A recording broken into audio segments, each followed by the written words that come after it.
સુરતમાં સુમુલ ડેરીની ચૂંટણી પહેલા સૌથી મોટા સમાચાર સામે આવ્યા। આગામી 15 જુલાઈ રોજ બોર્ડ ઓફ ડિરેક્ટરની ચૂંટણી માટે ફોર્મ ભરવાની પ્રક્રિયા ચાલે છે અને વર્ષ 2015 થી 2020 દરમિયાન સુમુલ ડેરીનું આખું બોર્ડ દ્વારા 1000 કરોડની ગેરરીતિ પ્રકરણમાં કસૂરવાર ઠર્યો। વર્ષ 2015 થી 2020 દ્વારા યોજાયેલા ભ્રષ્ટાચારની આ મહિનામાં નવસારી જિલ્લા રજિસ્ટ્રાર શ્રી ધ્રુવીન પટેલે સોંપવામાં આવી હતી। આગામી 15 જુલાઈ રોજ બોર્ડ ઓફ ડિરેક્ટરની ચૂંટણી માટે ફોર્મ ભરવાની પ્રક્રિયા ચાલે છે। વર્ષ 2015 થી 2020 દરમિયાન સુમુલ ડેરીનું આખું બોર્ડ દ્વારા 1000 કરોડની ગેરરીતિ પ્રકરણમાં કસૂરવાર ઠર્યો અને વર્ષ 2015 થી 2020 દ્વારા યોજાયેલા ભ્રષ્ટાચારની ફરિયાદ માટે તપાસ અને 2025ના ઓગસ્ટ મહિનામાં નવસારી જિલ્લાના રજિસ્ટ્રાર શ્રી ધ્રુવીન પટેલે સોંપવામાં આવી હતી।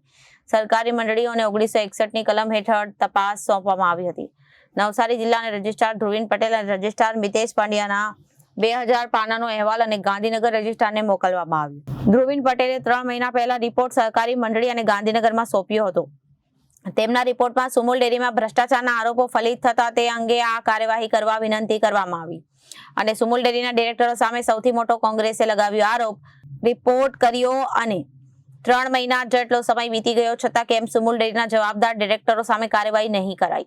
ડિરેક્ટરો સામે સહકારી અધિનિયમ કલમ 93 હેઠળ કોઈ અસરકારક કાર્યવાહી કરવામાં આવી નથી। 2015 થી 2020 દરમિયાન ભ્રષ્ટાચાર કરનાર જે ડિરેક્ટર હતા તેને ફરી ભાજપ મેન્ડેટ આપી રહ્યું છે અને વર્તમાન તથા પૂર્વ ડિરેક્ટરો જો ફરીથી ઉમેદવારી કરશે તો સહકારી ક્ષેત્રોમાં પારદર્શિતા અને જવાબદારી અંગે ગંભીર પ્રશ્નો ઉભા થશે। ભ્રષ્ટાચાર કરેલ ડિરેક્ટરોને ફરી મેન્ડેટ આપશે તો ચૂંટણી લડીને વહીવટમાં ફરી કરોડોનો ભ્રષ્ટાચાર આચરાશે અને કોંગ્રેસે ભાજપના મેન્ડેટ પદ્ધતિનો કરી રહી છે અને સખત વિરોધ પૂર્વે ડિરેક્ટરોને ફરી મેન્ડેટ આપવામાં આવશે તો કરશે વિરોધ। સુમુલ ડેરીની ચૂંટણી જાહેર થઈ ચૂકી છે। અત્યારે ફોર્મ ભરવાની પ્રક્રિયા ચાલુ છે। ભારતીય જનતા પાર્ટીએ મેન્ડેટ આપવાનું નક્કી કર્યું છે। તો સુમુલ ડેરી એક સહકારી સંસ્થા છે અને તાપીને સુરત જિલ્લાના પશુપાલકો દ્વારા અથાગ પરિશ્રમ કરીને જે દૂધ સુમુલ ડેરીને પહોંચાડવામાં આવે છે એના થકી આ સંસ્થા ચાલે છે। એટલે આ કોઈ રાજકીય પાર્ટીની સંસ્થા નથી અને દૂધ ભરનાર પશુપાલક છે એ કોઈ ચોક્કસ રાજકીય વિચારધારાવાળા નથી। વિવિધ વિચારધારાવાળા લોકો પશુપાલન કરીને ગુજરાન કરતા હોય છે અને લોકો દૂધ ભરતા હોય છે। તો મેન્ડેટ ક્યારે આપવામાં આવે કે મેન્ડેટ કોઈ રાજકીય ચૂંટણી હોય, નગરપાલિકા હોય, મહાનગરપાલિકા હોય, તાલુકા પંચાયત હોય, જિલ્લા પંચાયત હોય, વિધાનસભા હોય કે લોકસભા હોય, તો એમાં તમે મેન્ડેટ આપો તો સમજી શકાય કારણ કે એ પાર્ટીના સિમ્બોલ પર ચૂંટણી લડાતી હોય છે। પણ આ સુમુલ ડેરીની ચૂંટણી તો કોઈ પાર્ટીના સિમ્બોલ પર લડાતી નથી।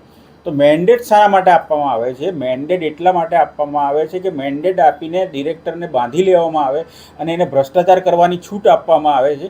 એટલા માટે આ મેન્ડેટ ભારતીય જનતા પાર્ટી દ્વારા આપવામાં આવે છે કારણ કે હાલમાં એ ડિરેક્ટરની ચૂંટણી લડવા માટે મેન્ડેટ આપશે, પછી એના પછી પ્રમુખ ઉપપ્રમુખની બનવા માટે પણ મેન્ડેટ આપશે ને એ રીતે સીધો ભ્રષ્ટાચાર કરવા માટે, સેન્ટ્રલાઇઝેશન ઓફ કરપ્શન કરવા માટે આ મેન્ડેટ પ્રથા આ ભારતીય જનતા પાર્ટી અમલમાં લાવી છે।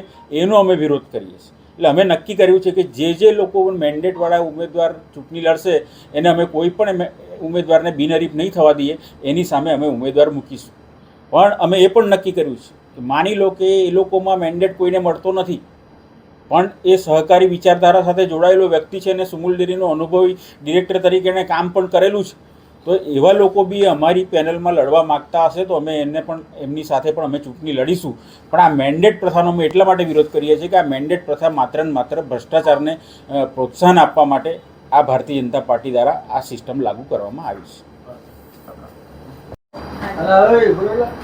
2.5 લાખથી વધુ પશુપાલકો ધરાવતી આ સુમુલ ડેરી છેલ્લા 10 વર્ષમાં ભારતીય જનતા પાર્ટીના મેન્ડેટ દ્વારા પ્રમુખ અને ઉપપ્રમુખે 2015 થી 2025 સુધીમાં 1000 કરોડથી વધુનો ભ્રષ્ટાચાર કર્યો। એ બાબતની ફરિયાદો સ્થાનિક પશુપાલકો હોય, મંત્રી સાથે સંકળાયેલા મંત્રીના પ્રમુખો હોય અને કોંગ્રેસ પક્ષ અને અમારા જેવા સહકારી અને ખેડૂતોની સાથે સંકળાયેલા લોકોએ વારંવાર રાજ્ય સરકાર હોય, સહકાર વિભાગ હોય, આ તમામને ફરિયાદ કર્યા પછી રાજ્ય સરકારે રાજ્યના રજિસ્ટ્રારશ્રીને અને નવસારીના રજિસ્ટ્રારને કલમ 86 હેઠળ તપાસ માટેનો એક રિપોર્ટ કરવામાં આવ્યો હતો। આ 1000 પાનાના રિપોર્ટમાં જે ભ્રષ્ટાચારના મુખ્ય મુદ્દાઓ હતા કે લગભગ 25 કરોડથી વધુની જે પશુપાલકો માટેની જે લોન હતી એ લોનના મંજૂરીના મુદત વીટી બાકીદાર બન્યા પછી આજે પણ એ વસૂલાત કરવામાં આવી નથી. દવાની બાબતમાં પશુના દવાની બાબતમાં પણ મોટા પ્રમાણમાં કૌભાંડો કરવામાં આવ્યા. 5 કરોડ 4.5 કરોડની આસપાસની રકમ માંડવી ખાતે સરકારી સિંગવાઈ જમીન માટેનું જે માંગણી હતી આજે પણ મળી નથી અને એનો ઉદ્ઘાટનનો 4 કરોડ ને 40 લાખ રૂપિયાનો ખર્ચ કરી દેવામાં આવ્યો. એવી જ રીતે પશુદાણ માટેના ફેક્ટરી માટે રાજ્ય સરકારે જે 20 કરોડ રૂપિયાની જે સબસિડી આપી હતી એ સબસિડીને પણ એની સામે 17 કરોડ રૂપિયાનો ઉદ્ઘાટનનો ખર્ચ કરીને જે પ્રોજેક્ટનો જે ખર્ચ હતો 33 કરોડ એના કરતાં વધારે 133 કરોડ રૂપિયાનો ખર્ચ કરીને મોટા પ્રમાણમાં પશુપાલકોના હિતની સાથે રમત કરવામાં આવી હતી.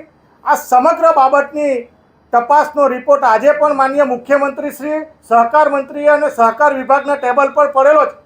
તો ભારતીય જનતા પાર્ટીએ સહકારથી જે સમૃદ્ધિની વાત કરે છે.